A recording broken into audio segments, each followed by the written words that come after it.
Bonjour tout le monde. Bienvenue à l'église de la parole vivante ce matin. Il pleut, mais le soleil est dans notre cœur ce matin. Yes. Amen.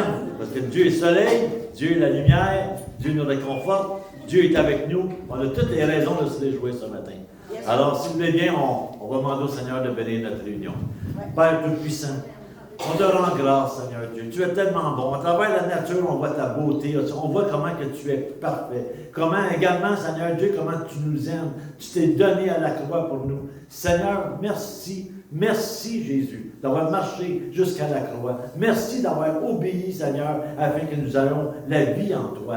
Père, merci pour ton Fils. Seigneur, on te demande ce matin de bénir la réunion, de bénir, Seigneur, nos voix, alors que nous allons te louer, Seigneur, alors que nous allons aller vers toi pour te chanter, te glorifier. Seigneur, tu mérites toute adoration. Alors ce matin, que ton œil, Seigneur, regarde à Berthierville et voit les frères et les sœurs, ensemble, en unité, te louer, parce que tu mérites toute adoration, au nom de Jésus. Amen. Amen. Est-ce que vous êtes prêts à louer votre Dieu ce matin? Amen.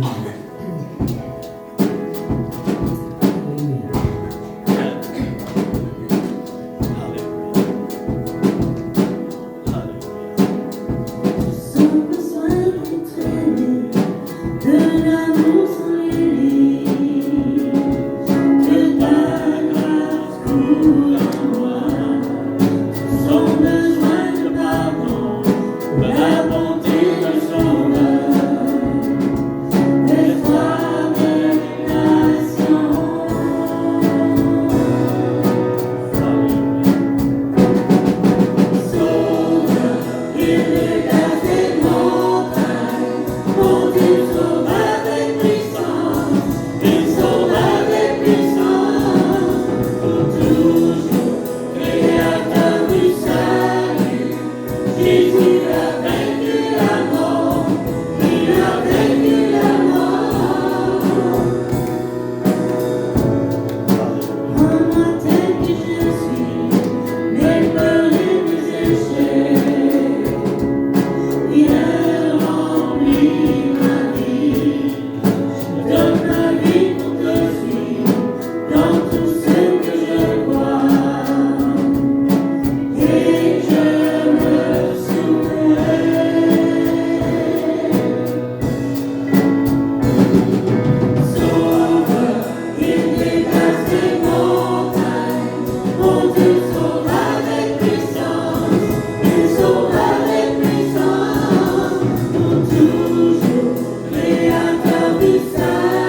toutes les choses qui voudraient empêcher son esprit de venir toucher nos âmes, de nous parler.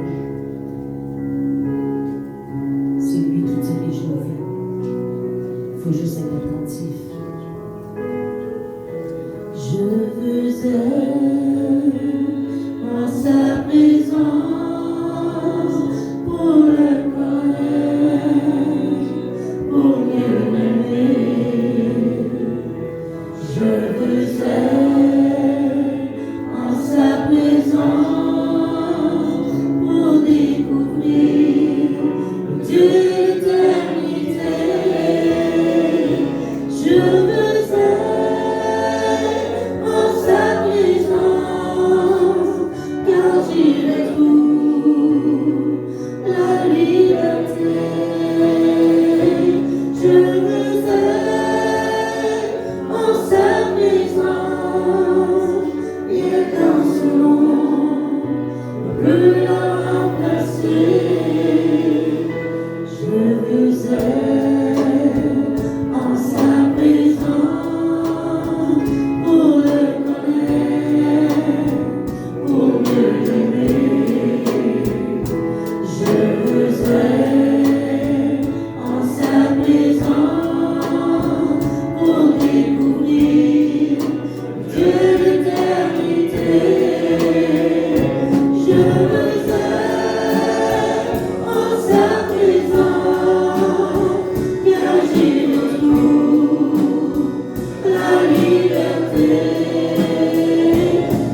Jésus-Christ.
graine de sénévé, tu diras à cette rencontre, ôte-toi et jette-toi dans la mer. C'est ça la foi. C'est les choses qu'on espère qu'on ne voit pas. C'est celui qui ouvre la mer rouge, qui touche nos vies, qui vient nous restaurer, qui vient guérir lorsqu'on les ouvre dans notre cœur, lorsqu'on le laisse agir dans nos vies et laisse prendre Dieu. Et il vous dit ce matin, ayez la foi comme une graine de sénévé et dites à votre montagne, ôte-toi et jette-toi dans la mer. Amen. Parce qu'il vit, on peut maintenant. Yes. Parce qu'il vit, je n'ai rien à craindre, mais lendemain sont assurés entre ses mains.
Ce matin, Nous allons tourner les pages dans Nombre, pour commencer dans le chapitre 11,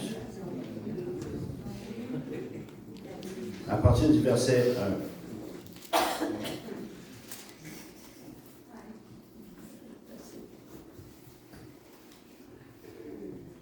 1. Alléluia, Seigneur. Oui, Seigneur, je te remercie, Seigneur, de l'opportunité que tu me donnes d'être ici ce matin, Seigneur Dieu, puis la force que tu vas me donner aussi. Et je te remercie pour l'assemblée qui est devant moi, Seigneur, qui sont tous tes enfants, tes brebis, Seigneur. Et donne-leur, Seigneur, de recevoir, Seigneur, des bénédictions ce matin. La gloire de ton nom. Donc, encore une fois, ce matin, je vous dis, là, je prêche pour tout le monde. Si quelqu'un vient me voir et me dit, tu me visais, je vais lui dire, oui, c'est vrai, je t'ai visé. Parce que je vise tout le monde. Amen. Moi, le premier. Gloire à Dieu. Hein? Moi, le premier. Amen. Donc, dans Nombre, ici, à partir du verset 1, ça dit, le peuple murmura, et cela déplut aux oreilles de l'Éternel. Lorsque l'Éternel l'entendit, sa colère s'enflamma. Le feu de l'Éternel s'alluma parmi eux et dévora l'extrémité du camp. Le peuple cria à Moïse. Moïse pria l'Éternel et le feu s'arrêta. Au nom de ce lieu, le nom de Tabéa, parce que le feu de l'Éternel s'était allumé parmi eux. Le ramassis de gens qui se trouvaient au milieu d'Israël fut saisi de convoitise. Et même les enfants d'Israël recommencèrent à pleurer et dire, qui nous donnera de la viande et à manger? Nous nous souvenons des poissons que nous mangeons en Égypte et qui ne coûtaient rien, des concombres, des melons, des poireaux, des oignons et des autres. Maintenant, notre âme est desséchée. Plus rien. Nos yeux ne voient que de la manne. La manne ressemblait à la graine de coriandre et avait l'apparence du délium.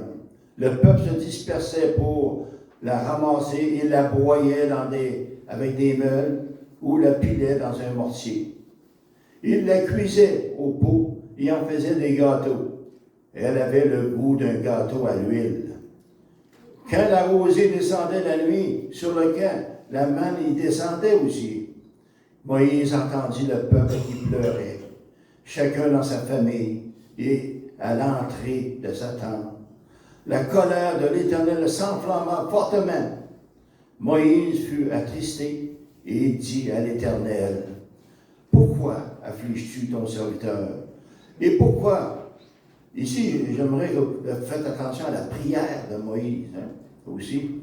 Moïse fut attristé et il dit à l'Éternel, « Pourquoi affliges-tu ton serviteur? Pourquoi ai-je pas donné grâce à tes yeux, trouvé grâce à tes yeux, que tu aies mis sur moi la charge de tout ce peuple?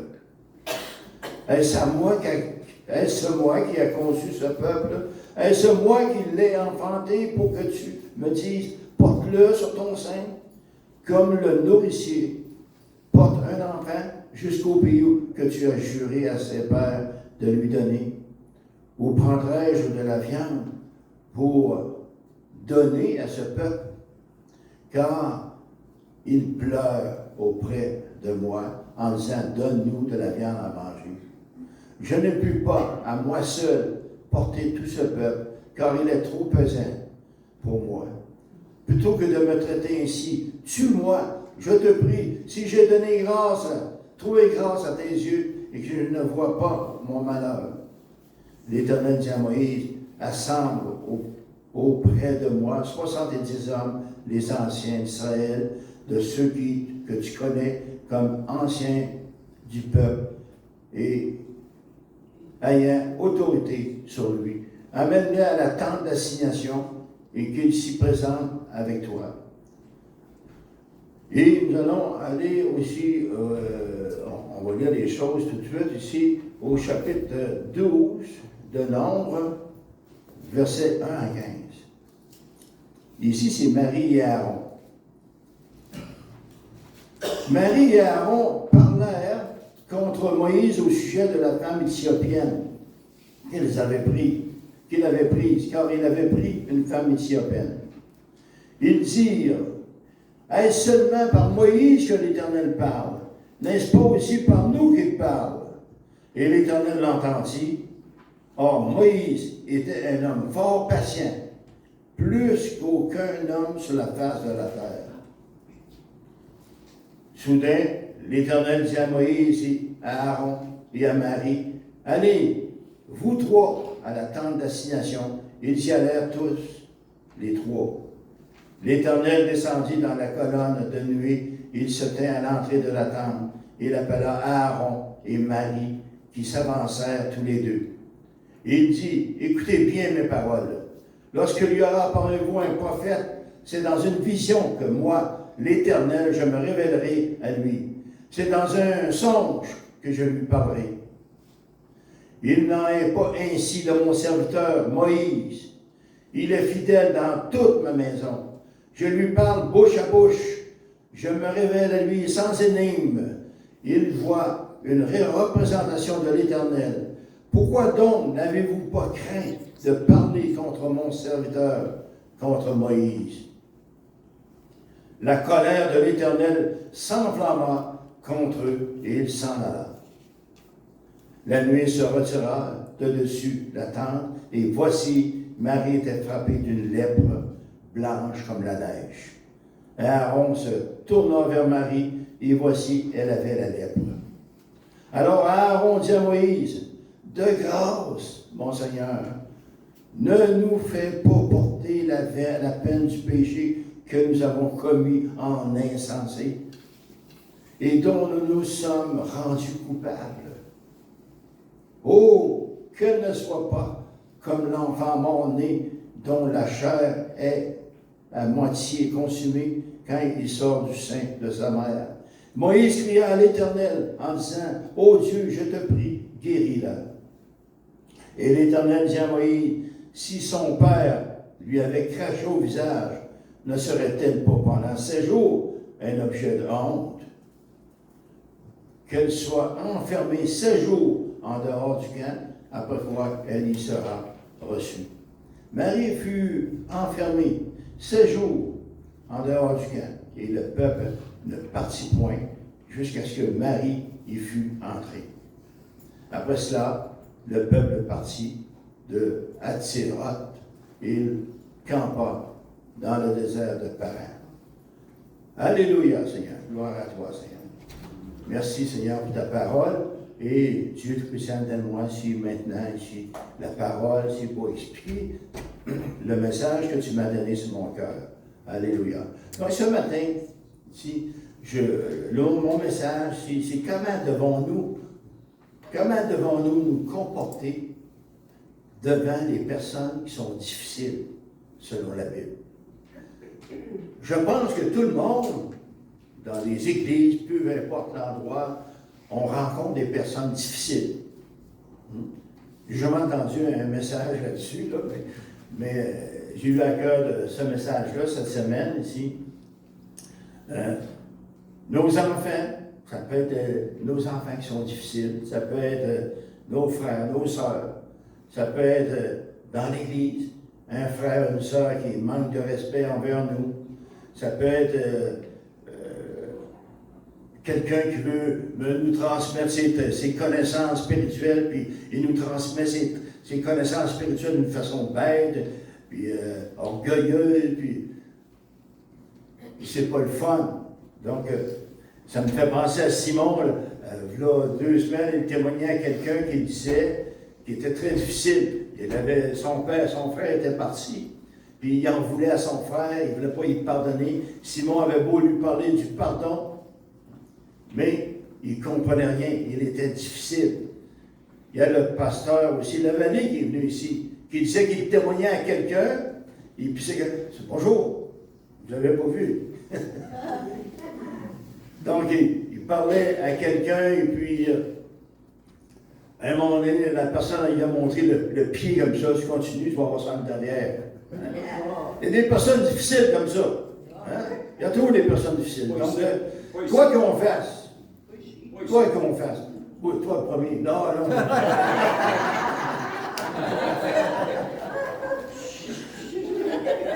C'est pas ce que je voulais dire. Les mots m'ont échappé de la bouche. Non.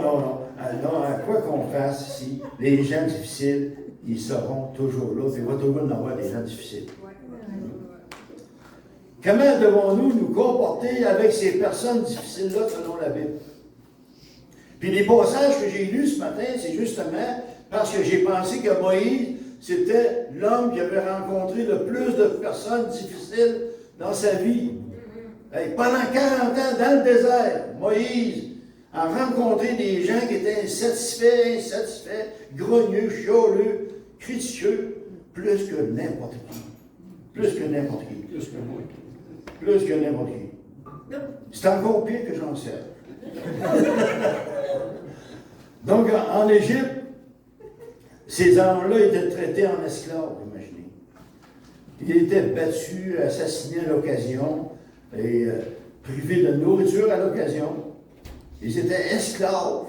Et là, ils ont été libérés de l'esclavage de l'Égypte. C'est vrai qu'ils étaient dans le désert, mais tous les miracles que Dieu avait fait avec eux, on dirait qu'ils ne voyaient pas ces miracles-là, qu'ils n'avaient pas vu, ils n'avaient pas constaté ces miracles-là. Ils chialaient, critiquaient sans arrêt. Il y en avait qui disaient même, hey, on mangeait, c'est le pays où coule le lait et le miel, imaginez. Ils étaient battus, fouettés, traités comme des esclaves. Et puis, ils chialaient, chance avec Moïse, puis pendant 40 ans comme ça dans le désert. S'il y en a un qui a vu des personnes difficiles, c'est bien Moïse. Hein? On ne verra jamais personne ici présent, des personnes nous critiquer autant que Moïse a été critiqué, frères et sœurs. Puis Moïse a été là pendant 40 ans. Puis c'est pas terminé en plus. Même son frère et sa sœur, la famille se met de la partie. Il critiquait Moïse, il chialait parce que Moïse avait marié une Éthiopienne. Aussi parce qu'ils étaient jaloux du ministère de Moïse. Est-ce que Dieu parle seulement qu'à Moïse? Voyons donc. Pourquoi il ne nous parle pas un peu, nous? Un petit nounou. Hein? Pourquoi il ne parle pas d'un petit nounou à Marie? Voyons donc. Hein? Et l'Éternel a vu ces critiques-là, il a senti ces critiques-là, il les a fait venir tous les trois sur la tente d'assignation. C'est-à-dire Moïse, Aaron et Marie. Hein? Puis il dit, écoutez-moi bien. Hein? Je parle à des prophètes, mais mon serviteur Moïse, là, je lui parle directement, puis c'est en mon nom qu'il parle, puis vous allez l'écouter. Et si vous ne l'écoutez pas, vous allez payer pour. Vous n'avez pas honte de ne pas l'écouter. Il parle en mon nom, cet homme-là. Pourquoi? Qu'est-ce qui vous a pris de parler comme ça? Et là, Marie est tombée lépreuse. Ils ont compris qu'elle était lépreuse. Dieu, il avait ses raisons. Il fallait qu'elle soit pendant 7 jours hors du camp. Et là, qu'est-ce que Moïse a fait? Il a prié pour elle. Il a prié. Il a prié pour le peuple, tout le temps que le peuple qui chialait, qui critiquait, qui pleurait, qui broyait. Pendant tout ce temps-là, il a prié pour le peuple. On dit que Moïse était l'homme le plus puissant, le plus patient de la terre. Et c'est étonnant de voir un Moïse qui venait de tuer un Égyptien. Un Moïse qui jouait au bras. Il devait être un homme assez en forme. Tu sais, de ses mains, il avait tué un Égyptien. Là, tout d'un coup, qu'est-ce que fait Moïse? Il ne riposte pas. Il ne se défend même pas. Pourtant, il est durement accusé, là. Des accusations très dures. Il n'y a aucun pasteur, aucune personne dans l'Église qui ont été accusés aussi souvent et aussi durement que Moïse. Mais Moïse a resté là pendant 40 ans. 40 ans. Puis s'il y en a un qui ne nous salue pas, on y en veut pour la vie. Comme quelqu'un me disait, deux voisins se chicanent, le lendemain, ils vont régler ça devant une bière dans un bar. Deux chrétiens se chicanent, ils en ont pour 10 ans.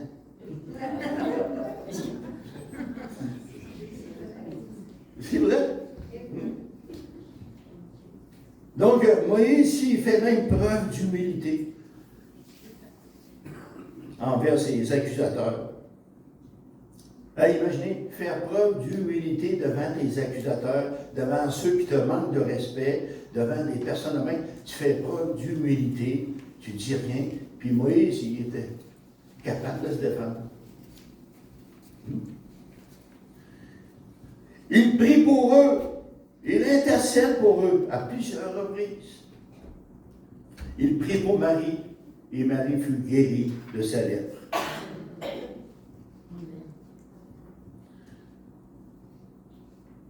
À certains moments, c'est vrai, les murmures, il y en avait tellement que Moïse était découragé. Il dit, « Hey, Seigneur, pourquoi tu me laisses seul? Pourquoi tu fais ça à ton serviteur? Je suis seul, je ne suis pas le nounou de ces gens-là, là. C'est pas moi qui les ai fait. »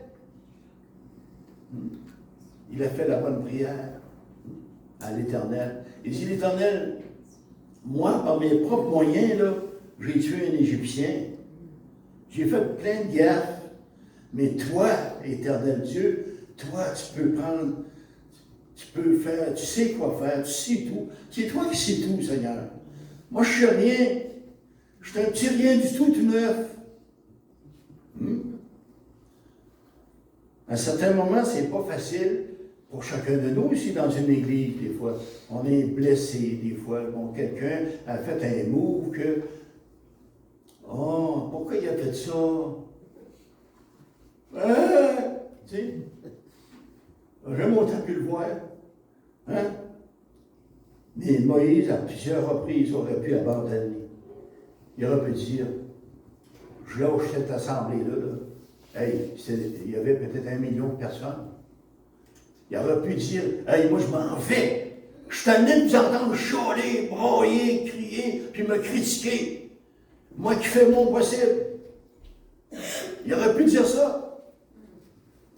Non, il est resté pendant 40 ans. Jusqu'à la fin, il a été fidèle. Puis jusque pendant 40 ans, pendant tout le temps qu'il était au désert, il a aimé son peuple pour faire ça. Il fallait qu'il aime son peuple pour faire ça ici. Mais par la grâce de Dieu, frères et sœurs, il a persévéré jusqu'à la fin. Je dis bien, par la grâce de Dieu, par la grâce de Dieu, on peut faire la même chose. On peut arriver à faire la même chose. Par la grâce de Dieu, on peut nous aussi continuer à aimer les gens. Par la grâce de Dieu, on peut nous aussi aimer les gens. Vous avez de la misère à aimer? Non, monsieur. Par la grâce de Dieu, c'est facile d'aimer les gens. La grâce de Dieu peut tout. Il n'y a rien d'impossible par la grâce de Dieu. Rien d'impossible. Mais si on recourt à notre petit moi, tout est possible. Hein? Tout découragement est possible. On peut tout abandonner. Si notre petit moi veut tout abandonner, lui. Notre petit moi, il est blessé très facilement, le petit moi. Le petit moi, très très sensible, petit moi. Très sensible. Le petit moi, en réalité, il est le plus important dans l'Église. Pourquoi qu'on pense pas au petit moi que je suis? Non. Jusqu'à la fin, il a placé des gens difficiles, le Seigneur, sur notre chemin. Pourquoi? Parce qu'il veut qu'on grandisse, frères et sœurs, à travers les gens difficiles. Il veut qu'on grandisse. Et comme Moïse, frères et sœurs, qu'est-ce qu'il faut faire? La première des choses, c'est de prier pour les personnes qu'on trouve difficiles. De prier pour les personnes qu'on trouve difficiles. Ça peut être un boss au travail, quelqu'un qui est dur avec nous autres au travail, quelqu'un qui parle contre nous autres parce qu'on est des immigrants qui veulent travailler fort. Hein? On doit prier pour le patron. On doit prier, vous devez prier, Philippe, pour ceux qui vous persécutent. Vous ne devez pas lâcher, c'est la seule façon. Il n'y a pas d'autre façon pour passer au travail. Dans Philippiens, chapitre 1, versets 9 à 11, c'est l'apôtre Paul ici qui dit « Et ce que je demande dans ma prière, c'est que votre amour augmente de plus en plus en connaissance et en pleine intelligence pour le discernement des choses meilleures, afin que vous soyez purs, irréprochables pour le jour de Christ, remplis du fruit de justice qui est par Jésus-Christ la gloire et la louange de Dieu. » Une personne vous a blessé au travail. Chez vous, ça peut être votre femme, votre mari, ça peut être un de vos enfants même, ça peut être un frère, une soeur, peu importe. Il vous a blessé. Qu'est-ce que vous allez faire? Il vous a manqué même de respect. C'est vrai, il vous a révélé un défaut que vous avez, mais sur la façon, de la façon dont il l'a dit, c'était vraiment irrespectueux pour le petit moi. Le petit moi ne méritait pas ça du tout. Pas du tout. Pourquoi il m'a parlé comme ça? Hein? Mais la Bible est là pour répondre à nos questions. Le Seigneur s'est fait parler bien plus que ça. Sur la croix, pardonne-leur, car ils ne savent ce qu'ils font.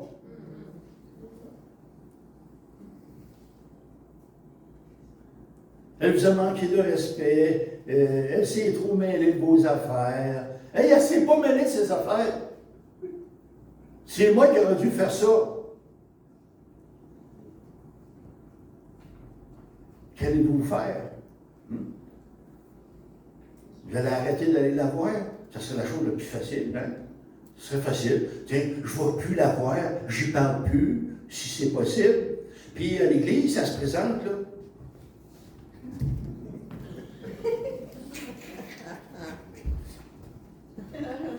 Alors, pas sûr qu'il va y rendre la monnaie de sa pièce. Ouais, un jour, il va y rendre la monnaie de sa pièce. Est-ce que c'est ça que vous allez faire? C'est pas ce que l'enseignement nous fait dire ce matin ici.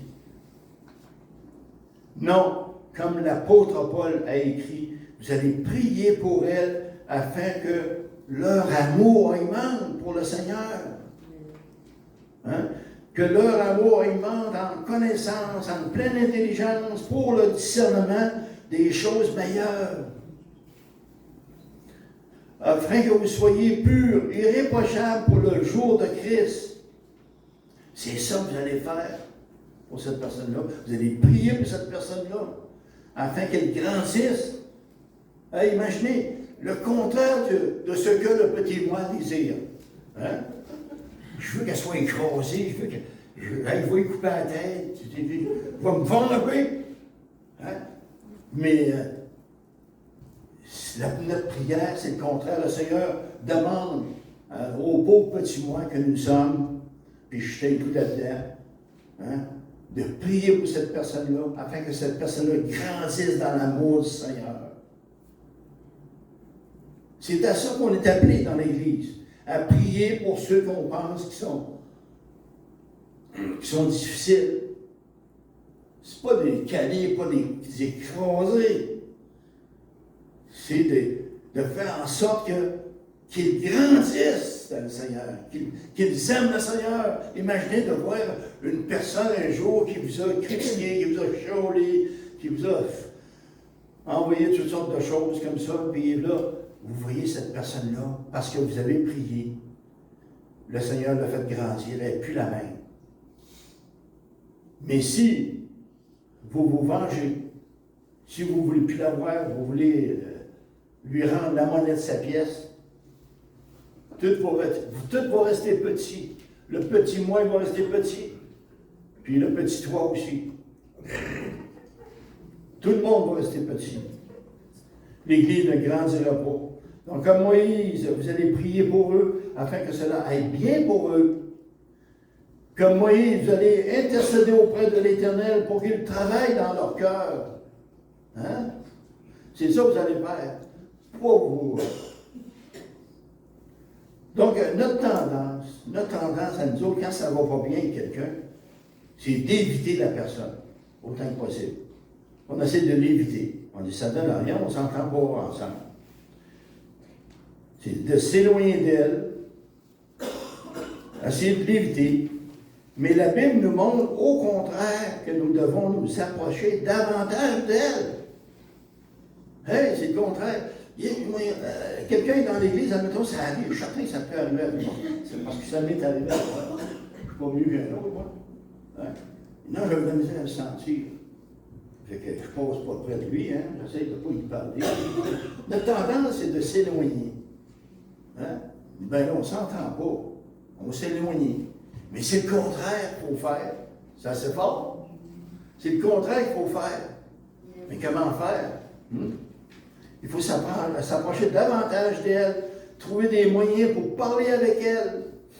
Invitez-les à prendre un café, par exemple. C'est le fun de prendre un café. Ou bien invitez-les à un repas. Envoyez-leur un message positif. Un encouragement, quelque chose. Quelque chose de positif, là. Hein? Dans Jean, chapitre 13, verset 34. À 35.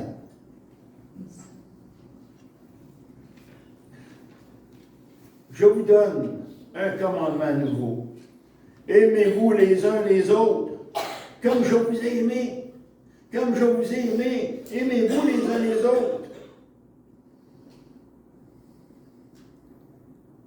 Vous aussi, aimez-vous les uns les autres. À ceci, tous connaîtront que vous êtes mes disciples, si vous avez de l'amour les uns pour les autres. Amen. Hey, c'est assez fort, ça? Un message de même? Ça, c'est le message clé pour les chrétiens. Puis souvent, on veut passer à côté. Hein? Quelqu'un me disait, puis j'ai toujours dit la même chose aussi, et Maïan, j'aimerais ça, par contre, ne plus être chrétien. Pour ici, il vient me voler, lui, là. J'ai jamais arrivé avec toi, ça. C'est la même chose, je les aime beaucoup. Pour ça, je leur ai réservé un siège en avant avec leur nom.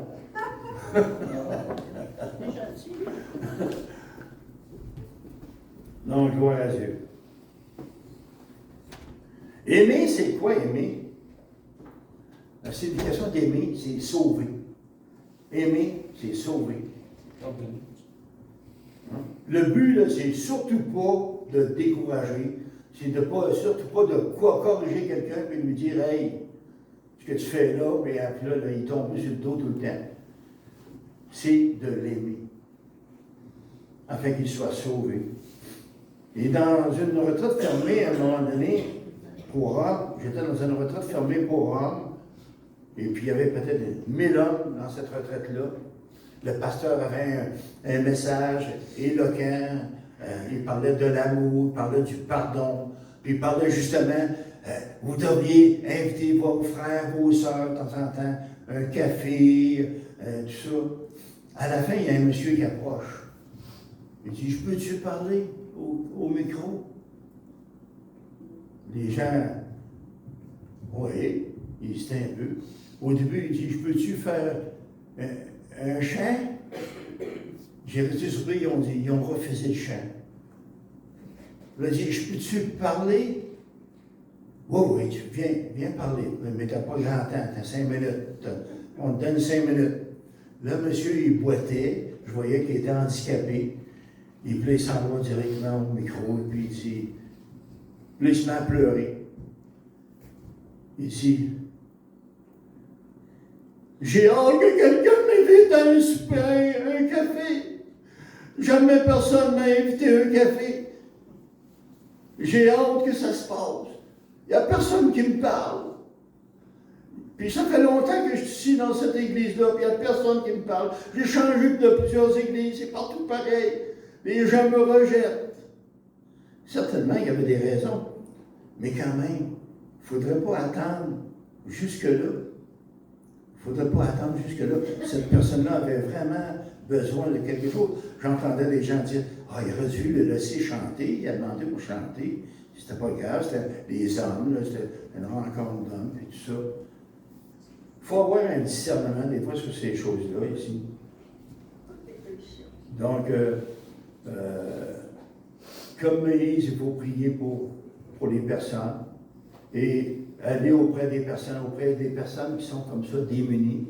Il n'y a pas beaucoup de personnes qui veulent leur parler parce qu'il est démuni, il a de la misère à parler. Puis le monsieur, je l'ai rencontré après, puis c'est un monsieur qui passe son temps à raconter des histoires.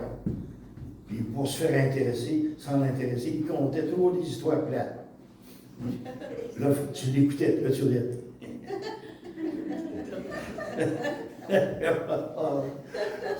Là, il racontait l'autre. Là, dans ce temps-là, il ne fallait pas que tu ris trop, pas t'en raconter l'autre. Hein, ça fait ça. Fait que là, comme ça, il aimait qu'on l'écoute. Puis il n'y avait pas de bonne écoute, le monsieur. Mais quand même, il avait besoin, il était infirme, puis il avait besoin qu'on l'écoute, qu'on prenne soin de lui, qu'on l'invite. Tout le monde a besoin d'empathie. Tout le monde a besoin qu'on l'aime. Tout le monde a besoin d'être aimé à un moment donné.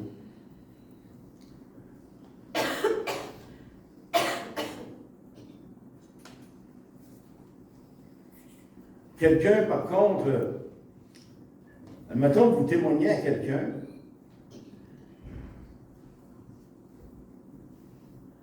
et puis il ne veut pas vous écouter. Il ne faut jamais le forcer à écouter. Il ne faut jamais forcer quelqu'un à qui vous témoignez. Vous ne devez jamais le forcer d'écouter ce que vous avez à lui dire.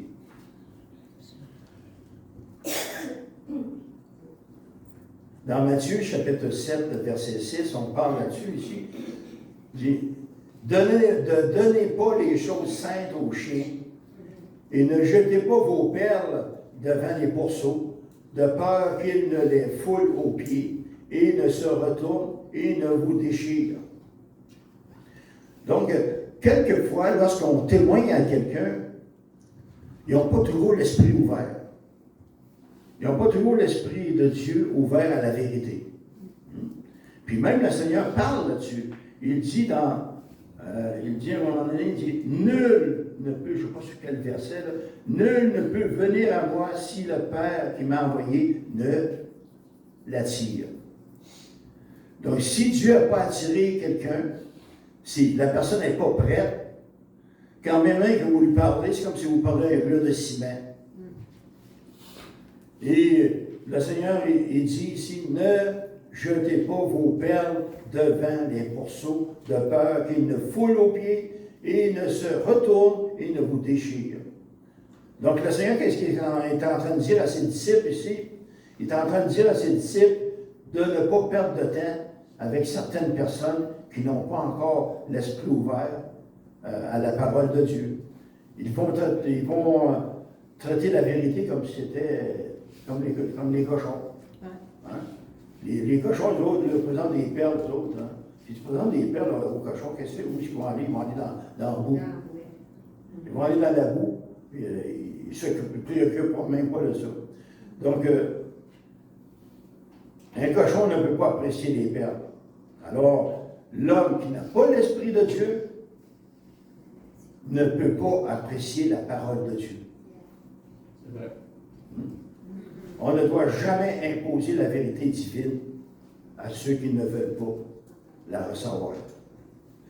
Mais par contre, il ne faut pas le quitter en lui criant une bêtise.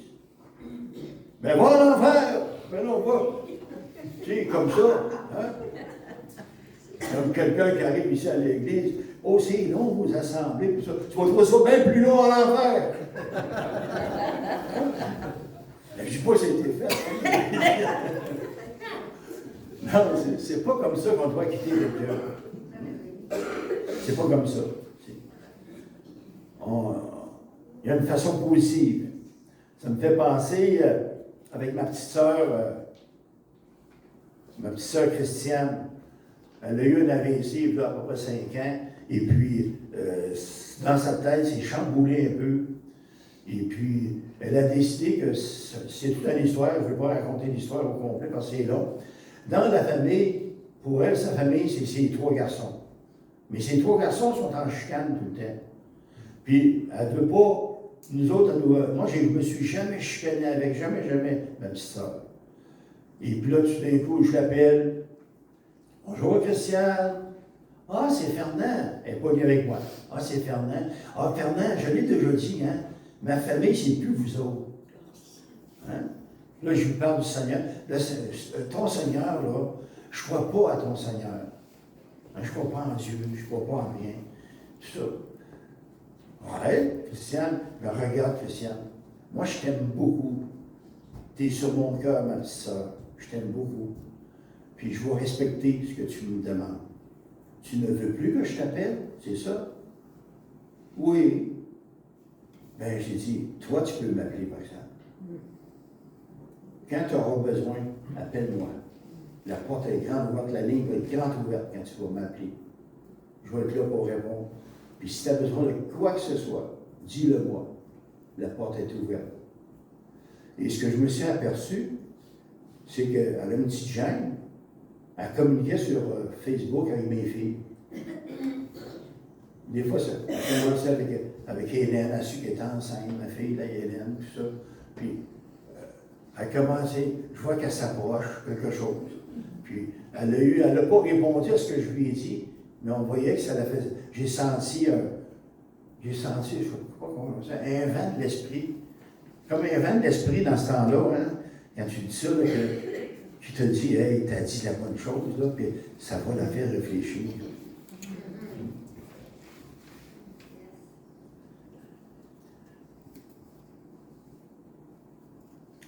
On va aller dans le Colossiens, chapitre 3, versets 12 à 14.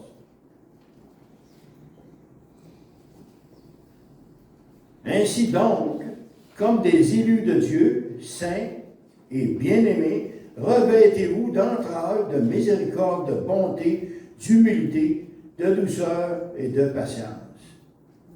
Donc, l'autre point ici, c'est que quand il y a envers des personnes difficiles, c'est demander à Dieu d'adoucir votre cœur envers les personnes qui sont difficiles. Il ne faut pas les juger trop fort, pas les crier après, et tout ça. Donc, demandez à Dieu d'adoucir votre cœur envers cette personne-là. Mon neveu Simon, j'en ai parlé souvent, vous avez prié pour lui, hein, merci beaucoup hein, d'avoir prié pour lui, il m'appelle souvent, je suis son mononcle préféré, je suis le seul tellement qu'il est à la liste. Donc, Simon ici veut être tuteur pour l'administration des biens de sa mère qui est Alzheimer. Mais malheureusement, lors de l'enquête du curateur, on n'avait que des méchancetés à dire sur lui. D'abord, il ne visitait plus sa mère, ça faisait longtemps. Il était accusé de battre sa sœur tous les jours dans sa jeunesse. Sa sœur qui disait ça. Sa sœur, Andréane, et lui ne se voyaient plus depuis longtemps. Ben, elle avait peur de lui. Il était accusé d'avoir escroqué 140 000 à sa mère. Il était atteint de la maladie qu'on appelle Gilles Latourette. Puis mon frère et moi, c'est les 2 seuls frères qui restent pour ma soeur qui est malade, là. Mais Christiane ne veut rien savoir, la plus jeune dont j'ai parlé tantôt. Donc il restait mon frère et moi. Donc le curateur a appelé chez nous, il a fait des enquêtes, on était obligé de dire ce qu'on entend, ce qu'on voit, et tout ça. Mais là, ça ne me satisfaisait pas, je n'aimais pas ça. C'était les chicanes au téléphone avec Simon, ça n'allait pas bien. Il s'appelait Simon, mon neveu.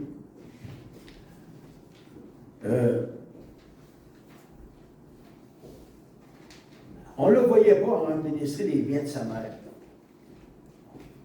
Hein, surtout qu'il était seul à administrer les biens de sa mère, puis elle nomme les biens, elle. Puis il aurait pu dilapider ses biens, il aurait pu s'en servir pour lui, puis s'il aurait été le seul à signer les chèques et tout ça. Fait que là, nous autres, on a dit, peut-être que ça serait bon que ce soit la curatelle qui ait ça, parce que surtout que sa sœur ne voulait pas rencontrer son frère Simon. Donc, alors j'ai prié le Seigneur. Et mon frère, là, il gueulait avec lui au téléphone tout le temps, c'était la grosse chicane. T'es un batteur de femmes, puis ça change pas ce monde-là. T'as volé ma soeur. Ah, c'était ça les discussions au téléphone, imagine. J'ai pas volé ma mère, c'est parce que j'étais sur le bord de la faillite, puis je voulais la payer, puis il y avait ses raisons, tout ça. Fait que, là, je prie le Seigneur aussi.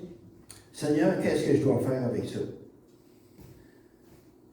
J'ai demandé à l'Église de prier aussi pour le Seigneur, pour Simon. Et le Seigneur m'a donné ce verset-là ici. Tu dois user de miséricorde, de bonté, d'humilité, de douceur, de patience envers Simon. Puis tu dois les observer, tu dois les rencontrer, puis tu dois écouter ce qu'ils ont à dire, puis tu dois observer. Puis, je vais te donner le discernement. Merci Seigneur. Fait que, quand je vois ça, j'appelle Simon. J'ai dit, Simon, c'est ton oncle Fernand. Oui. Il dit, qu'est-ce que vous voulez, mon oncle? Ben, je dis, regarde Simon, je sais que tu as eu des difficultés dans ta jeunesse. J'aimerais que tu me parles un peu de toi. Qu'est-ce qui s'est passé? Bien, il dit, j'étais battu à tous les jours à l'école. À toutes les fois que la classe était terminée, il y avait 2-3 personnes, 2-3 garçons qui étaient toujours sur moi en train de me battre. Parce que je n'étais pas comme les autres, à cause du Gilles Latourette que je vivais. Puis il dit, rendu chez moi, c'est sûr que je n'étais pas parlant. Puis ma petite soeur qui était là, qui voulait me parler, là, ben, je la poussais, je ne voulais rien savoir. Puis il dit, je ne l'ai pas battu, par exemple. Je ne l'ai jamais battu. Ouais. Puis là, je voyais que Simon, j'ai commencé à avoir de la compassion pour Simon. J'ai prié pour Simon. Alors, après ça, j'ai dit, pour Andréane, sa sœur. Puis je vais l'inviter dans le temps des fêtes. Je vais lui demander, justement, elle m'appelle, elle me dit, j'ai pas d'endroit où aller à adopter un enfant. Je n'ai pas d'endroit où aller pendant le temps des fêtes. Je peux-tu aller chez vous? Ça me donnait bien. Je vais l'inviter. Puis, je vais écouter Andréane. Je ne poserai pas de questions, mais je vais observer. Là, j'ai vu qu'Andréane était tellement sensible, cette jeune fille-là. Là. Elle croyait tout ce qu'elle disait, mais ce qu'elle disait, c'était exagéré. Exagéré. Puis, elle croyait. C'est comme si quelqu'un lui pousse un peu, il a donné toute une raclée. Puis là, j'ai dit, ouais, on n'était pas là, Pierre. Je dis à mon frère, on n'était pas là quand c'est arrivé ces choses-là. Il dit, pourquoi qu'on ne lui donne pas de chance? Fait que j'appelle le notaire. On a prié là-dessus, là. Après ça, j'ai dit, je vais appeler le notaire de Simon.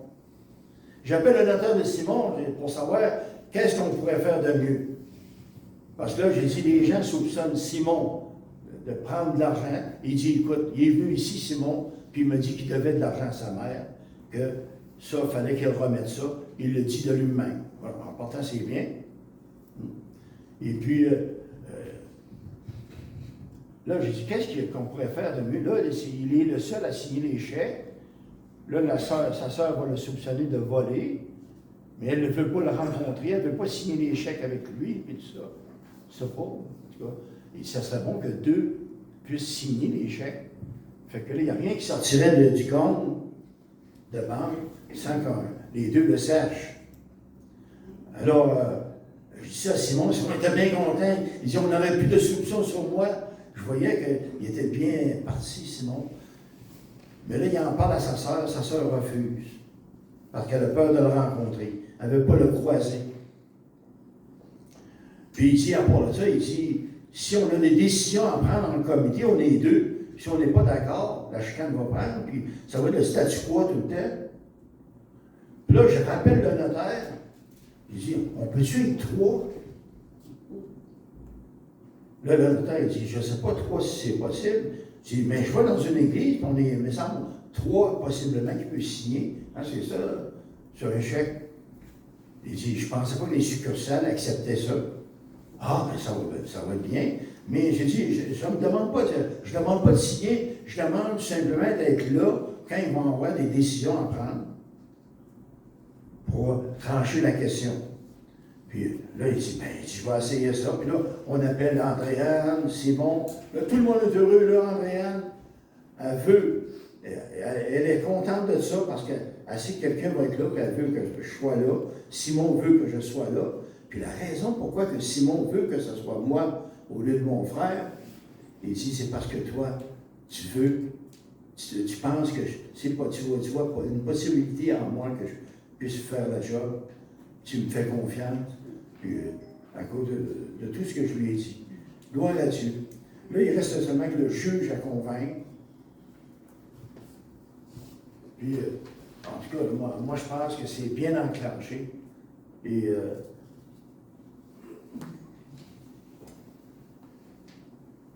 c'est ça.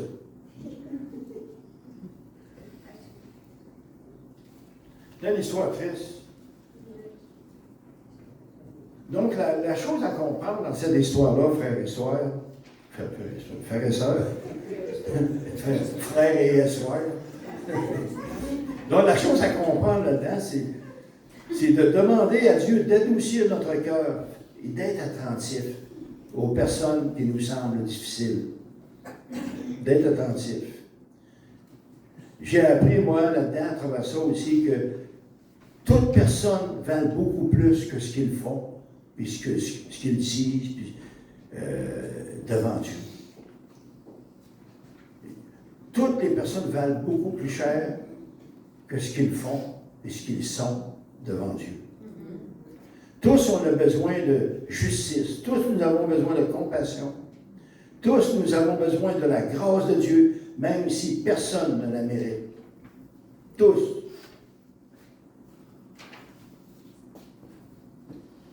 Dans Romains chapitre 23, ça dit, car tous ont péché, ils sont privés de la gloire de Dieu. Dans Romains 6, 23, car le salaire du péché, c'est la mort, mais le don gratuit de Dieu, c'est la vie éternelle en Jésus-Christ, notre grand Sauveur. Amen. Amen. Donc, demandons à Dieu, face à des personnes difficiles, demandons à Dieu d'adoucir notre cœur face à ces personnes-là, d'être compréhensif. Ça. Et un autre point ici, devant les personnes difficiles ici, pardonnez-leur comme Dieu vous a pardonné et vous pardonne à chaque jour. Pardonnez-leur. J'ai parlé après, j'ai eu le pardon la dernière fois, mais là, je ne démontre pas là-dessus le pardon, comment c'est important. Dans Colossiens chapitre 3, verset 13, ça dit, supportez-vous les uns les autres. Si l'un a sujet de se plaindre de l'autre, pardonnez-vous réciproquement, de même que Christ a pardonné, pardonnez-vous aussi. Imaginez, le Seigneur a pardonné. Pourquoi qu'on ne pardonnerait pas nous autres? Pourquoi? Dans Luc, chapitre 7, verset 36 à 48, on ne le lira pas ici, parce que j'ai fait beaucoup de lectures ce matin. Je vais plutôt raconter l'histoire un peu que vous connaissez ici. C'est Luc raconte que Jésus est invité chez Simon, un pharisien, pour dîner.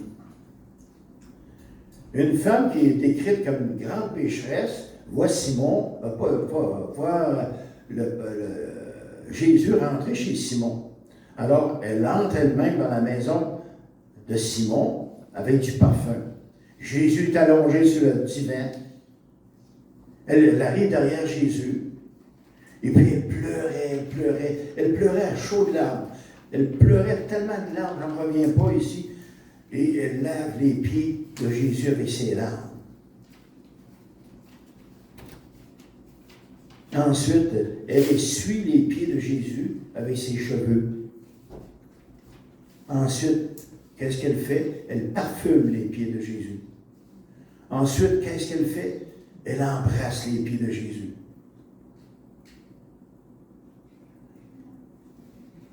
Simon pensait que Jésus avait tort d'accepter cette gentillesse-là. Il pensait que Jésus, il voyait, c'était une pécheresse. Il n'aurait pas dû laisser une pécheresse parler comme lui faire des choses comme ça. Mais Jésus s'est aperçu de la pensée de Simon. Et pour le corriger, il lui a raconté une histoire. Un créancier avait 2 débiteurs. L'un avait 10 fois plus que l'autre. Mais aucun n'avait les moyens de rembourser la dette. Mais le créancier a remis la dette aux 2 personnes. Alors Jésus pose la question à Simon. Lequel aimera le plus le créancier dans les 2? Celui qui devait 10 fois plus que l'autre, ou celui qui devait le moins? Alors Simon il répondit, celui qui devait le plus. Jésus dit, tu as raison, c'est une bonne réponse. Mais ce que Simon ne savait pas, que Jésus voulait lui faire savoir, c'est qu'il voulait faire savoir à Simon que celui qui devait peu, c'était Simon, ça. Et celui qui devait beaucoup, c'était la pécheresse, qui n'a pas de nom. Donc Jésus voulait que Simon se voie dans l'histoire, comme celui ici, celui qui devait le moins à la femme, et la femme, c'est-à-dire comme celle qui devait la plus. Il dit, toi Simon, tu ne m'as point donné de baiser, mais elle, depuis que je suis entré, elle n'a pas cessé de me baiser les pieds. Il dit, toi, Simon, tu ne m'as point donné de baiser, mais elle, depuis que je suis entré, elle n'a pas cessé de baiser les pieds. Tu n'as pas versé d'huile sur ma tête. Donc, il faut penser aux coutumes de l'époque aussi, là. Tu ne m'as pas versé d'huile sur la tête, mais elle a versé du parfum sur mes pieds. Et c'est pourquoi je te dis, Simon, ses nombreux péchés sont pardonnés, car elle a beaucoup aimé. Elle a beaucoup aimé. Mais celui à qui on pardonne peu, aime peu. Il y a des personnes, des fois, qui vont demander pardon pour une petite chose. Ils ont fait plein de choses, plein de mal. Mais ils vont demander pardon, admettons, juste parce qu'ils se sont décrotés le nez, je ne sais pas trop. Là. Hein? Puis là, l'amour n'est pas fort. Hein? Bon, d'autres qui ont envoyé, qui ont fait un peu de choses. Mais là, le Seigneur, elle voyait toute la grandeur, toute la méchanceté de son péché au complet. Il voyait l'amour. Elle est pardonnée au complet. Autrement dit, Simon, là, tu n'as pas de péché caché. Là. Tu n'as caché plein de péchés. Tu aurais dû dire plus que ton décrotage de nez. Tu aurais dû en parler plus. Mais elle est pardonnée plus. Donc, aussi, il y a celle qui dit que celui qui est sans péché lui jette la première pierre. Mais quel est le sens de l'expression jeter la pierre à quelqu'un? C'est adresser un reproche à quelqu'un et l'estimer comme condamnable ou impardonnable de son péché. Donc, c'est le Seigneur avec la femme adultère, hein, vous savez, hein, les gens lui ont-ils permis de lapider la femme. Là, Jésus, il n'a pas dit un mot. Il y a des fois que c'est mieux de s'abstenir. Il a écrit sur le sol, il s'est enlevé. Là, il a posé une question. Jésus avait l'habitude de poser la question. Que celui qui est sans péché lui jette la première pierre. Y a-t-il des personnes ici qui sont sans péché ici? Hein? Il y a personne qui est sans péché ici. Moi, le premier. Le Seigneur, c'était le seul qui était sans péché. C'est le seul qui pouvait dire, qui pouvait jeter la pierre. Mais il ne l'a pas jeté. Il dit, moi aussi, je te pardonne. Moi aussi, je ne te condamne pas. je te condamne pas, mais va et ne pêche plus. Va et ne pêche plus. Donc, si le Seigneur qui est sans péché, lui pardonne, préfère ne pas lui jeter la pierre, lui qui aurait eu le droit de le faire. À combien plus forte raison, nous, qui sommes des pécheurs, pourquoi on s'enverrait des pierres? Pourquoi on s'y arroge des pierres? Pourquoi qu'on ne pardonne pas à un frère qui ne nous a pas salués? Tiens, il ne nous a pas salués. Ou bien qu'il a dit quelque chose de négatif, ou il a fait quelque chose de travers, je ne sais pas comment. Alors, pourquoi nous qui sommes des pécheurs, nous lançons la première pierre? Donc, il faut pardonner. Comme le Seigneur nous demande de pardonner, il faut nous pardonner. À chaque jour, il faut être à l'affût, il faut être des imitateurs du Seigneur. Et le dernier point que j'ai vu, là, surtout, là, le dernier point, ça j'étais là-dedans, je me mets là-dedans au bout. Acceptez que vous êtes vous-même peut-être une personne difficile. Hein? Des fois, c'est bien beau de dire, là, tu parles des difficiles, tu parles des autres, c'est tous des difficiles. Hein? C'est pareil, dans une église où le pasteur prêchait sur quelqu'un, sur des personnes qui étaient, admettons, orgueilleuses. Là, tout le monde, là, il y a quelqu'un, il est dans la salle, là, puis il fait le tour, il met le chapeau à tout le monde. Il y a juste lui qui ne met pas le chapeau. Hein? Donc, on doit mettre tout le chapeau, tout le monde. Si on veut que l'Église grandisse, il faut tous mettre le chapeau et régler ça ce soir-là. Acceptez que vous êtes une personne difficile dans la vie de quelqu'un d'autre. Ça peut être avec votre femme, ça peut être avec votre mari. Peut-être on ne s'en rend pas compte. Hein? Peut-être vous êtes une épine dans la chair pour votre épouse, votre époux, peut-être. Vous avez toujours raison, peut-être. Hein? Hein? Il a toujours raison. Hein? Hey, taillissable. Vous êtes toujours le héros de vos histoires. Ça je l'ai appris. Ça, tu m'as les fait dire, c'est vrai. C'est vrai. C'est vrai, je suis là. Encore, je vais te conter une histoire. Encore, c'est encore moi le héros. Suzanne, elle me disait ça, Suzanne, ma femme. Elle dit, souvent, t'es le héros de tes histoires, toi. Elle avait-tu raison? Elle avait raison. Je lui ai donné raison. Si je lui avais pas donné raison, ça aurait mal été, là. J'aurais dit. Mais quand elle me l'a dit, c'est parce qu'elle savait que j'étais capable de le prendre. C'est le bon temps. Quelqu'un essaie d'expliquer quelque chose, par exemple, puis vous n'êtes jamais capable de le laisser expliquer au complet. Hein? Il y en a des fois, tu essaies d'expliquer quoi? Ils n'ont pas d'écoute. Ils n'ont pas d'écoute. Ils ne te laissent pas parler jusqu'à la fin. Ils ont de la misère à écouter. Ils veulent se faire écouter. Fait chier, ça. Vous êtes porté à enlever la paille dans l'œil de votre sœur ou votre frère alors que vous avez une poutre dans le vôtre, ça peut être un 2 par 4, je ne sais pas trop. Hein? Ça me fait penser à l'histoire des vitres sales. C'est la femme, elle voyait sa voisine par la vitre, dans sa cuisine, dans sa vitre à elle. Elle la voyait tous les jours. Là, tous les jours, là, elle la voyait de moins en moins. Là, elle disait, coudonc, elle n'aime pas ses vitres. Hein? Elle n'aime pas ses vitres. Jusqu'à un moment donné où elle a lavé ses propres vitres à elle. C'est qu'elle voyait la voisine toute bien claire.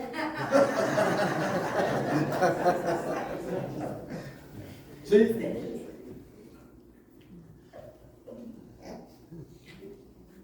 Ne soyez pas aveugles face à vos propres défauts et péchés. On va conclure là-dessus. OK? Bon. Comme vous voyez, des personnes difficiles, il y en a partout. Il va toujours en avoir. Puis vous êtes probablement une personne difficile, vous autres aussi. Fait que, on s'entend-tu qu'on prêche pour tout le monde la matin? Hein? Et je vise pas plus un que l'autre. On a tous nos moments difficile. OK? Parce que si on veut avancer dans l'Église, là, il faut admettre ça. Et moi, je fais un gros difficile, je sais. Fait que là, en partant, il ne faut pas que je pense que je suis le plus gentil. Là. Non, pas du tout. Donc, par la grâce de Dieu, on peut aussi continuer d'aimer les gens difficiles, comme Moïse a fait, que Dieu a placé dans nos vies. Parce que c'est pour nous faire grandir, frères et sœurs. Amen. Il faut prier pour elles. Aller vers elles au lieu de vous éloigner d'elles. Trouver des façons pratiques de les bénir. Surtout, accepter que vous avez des choses à changer aussi dans vos vies, votre propre vie, comme on vient de dire. Et quelquefois, la meilleure défense devant les insultes, hein, quand quelqu'un vous insulte, il y a des fois, là, la meilleure défense, savez-vous, c'est quoi? Rien dire. Rien dire. Je me rappelle, j'étais comme ça, on travaillait, et je bouillais en dedans de moi. D'habitude, quand je n'étais pas chrétien, on se surveillait, on se battait, puis tout ça. J'aimais ça me battre dans ce temps-là. Puis, un moment là, il savait que j'étais chrétien. Puis là, il m'envoie des bêtises, des insultes, toutes sortes de choses de même, des insultes. Il avait monté sur une table, il prêchait devant moi pour montrer, pour niaiser, puis tout ça. Puis là, je le regarde avec un sourire. Puis là, il dit, je me rappelle, c'est comment il s'appelait déjà? Mettons qu'il s'appelle Bill. Hey Bill, tu sais, là, c'est pas de moi que t'arrives, là. C'est du Seigneur que t'arrives. Hein? Pas grave, je t'aime beaucoup, mon Bill. Hein? Mais c'est pas aujourd'hui qu'on va se battre ensemble. Hein? Le lendemain, il est venu me voir pour me demander pardon. Puis j'ai descendu, moi je lisais la Bible à ce moment-là. Mon travail n'était pas commencé, puis les autres, c'était un chiffre qui finissait. Et puis là, il était sur la table devant moi, puis je lisais ma Bible, puis il en disait les versets. Là, je le regarde, je ferme ma Bible, je la regarde en rien. Je ne dis pas un mot. Là, il parle encore ça. J'ai dit, c'est-tu Bill? Hein? C'est pas de moi, tu n'as pas ri de moi, là. Tu as ri de Dieu. Fait que, le lendemain, c'est comme ça, il est revenu me voir, puis il riait. Donc, il y a des fois que c'est mieux de rien dire. Quand les gens sont trop méchants, tout ça, hein, plus vous parlez, pire c'est. Vous riez à la place, pourquoi ça. Puis là, ça leur fait mal, ça les fait réfléchir. Comme le monsieur, ça l'a fait réfléchir. Parce qu'il ne sait pas qu'est-ce que tu penses des fois. Des fois, quand tu ne dis pas un mot, là, je veux même parler peut-être un peu trop. Là. Je dis, tu dis rien, fais juste rire. Comme ça. Hein? Là, la personne dit, qu'est-ce qu'il pense, là, lui, là? Tu sais, ça le fatigue, il n'a pas répondu. Mais nous autres, dans notre agressivité, hey, va toi! Hein? Donc, c'est comme ça va finir un matin. Que Dieu vous bénisse abondamment. Puis j'espère que ça a été bien compris. Je trouvais ça bizarre, cet enseignement-là, ce matin. Mais j'ai pensé que c'était important. J'ai pensé que c'était important. Le Seigneur a mis ça sur mon cœur. Puis j'ai pensé que c'était très important de donner cet enseignement-là. Merci à tous.